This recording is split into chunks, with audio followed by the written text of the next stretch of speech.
തൃശൂർ പൂരം റിപ്പോർട്ടിൽ എഡിജിപി എം.ആർ. അജിത് കുമാറിനെ കുടുക്കിയത് സംസ്ഥാന പോലീസ് മേധാവിയുടെ റിപ്പോർട്ട്. പൂരം നിയന്ത്രണങ്ങളിൽ എഡിജിപി അവസാന സമയം കൊണ്ടുവന്ന മാറ്റത്തെക്കുറിച്ചും നടത്തിപ്പിൽ വരുത്തിയ വീഴ്ചയെക്കുറിച്ചും ഡിജിപി നൽകിയ റിപ്പോർട്ട് പരിഗണിച്ചാണ് മുഖ്യമന്ത്രി ഇന്നലെ ത്രിതല അന്വേഷണം പ്രഖ്യാപിച്ചത്. ദേവസ്വങ്ങൾ മനഃപൂർവ്വം പ്രശ്നങ്ങൾ സൃഷ്ടിച്ചെന്ന എഡിജിപിയുടെ റിപ്പോർട്ടും ഡിജിപി തള്ളിയിരുന്നു. പ്രതിപക്ഷം ജുഡീഷ്യൽ അന്വേഷണം ആവർത്തിക്കുമ്പോഴും 3 കൊമ്പന്മാരെ അണിനിർത്തി CPI എങ്കിലും തൃപ്തിപ്പെടുത്താനുള്ള നീക്കമാണ് മുഖ്യമന്ത്രി പിണറായി വിജയൻ ഇന്നലെ നടത്തിയത്.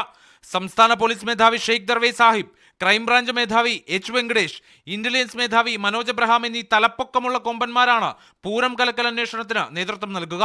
തൃശൂർ സിറ്റി പോലീസ് കമ്മീഷണറായിരുന്ന അങ്കിത് അശോകിന്റെയും ദേവസ്വങ്ങളുടെയും തലയിൽ എല്ലാ ഉത്തരവാദിത്തങ്ങളും കെട്ടിവെച്ചായിരുന്നു എഡിജിപി എം.ആർ. അജിത് കുമാർ അന്വേഷണ റിപ്പോർട്ട് സമർപ്പിച്ചത്.